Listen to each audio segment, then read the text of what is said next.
After more than 70 years, a Stanford airman killed defending his country is finally back home. News 12 Connecticut's Marissa Alter has his story.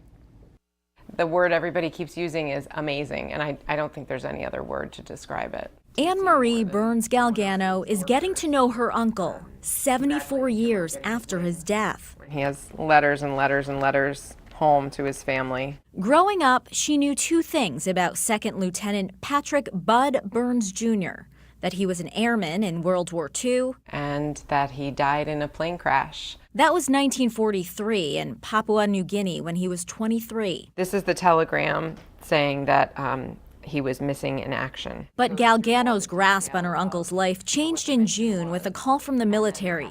DNA tests and a high school ring found at the crash site had identified his remains. We all wept out of joy.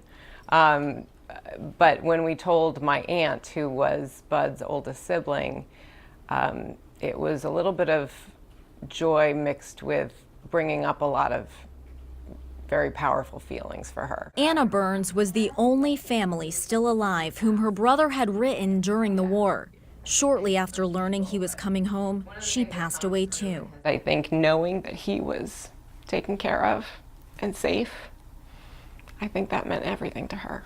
Before her aunt died, Galgano discovered all this stashed in her home. Every day, I would just gasp at the things that I was finding.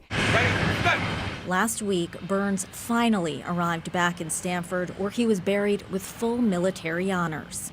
Even though it's 74 years later, they treat it just like it happened last week. For us, what this meant was giving him the homecoming that my grandparents weren't able to. Being able to get him back to the place where he really loved. In Stanford, Marissa Alter, News 12 Connecticut.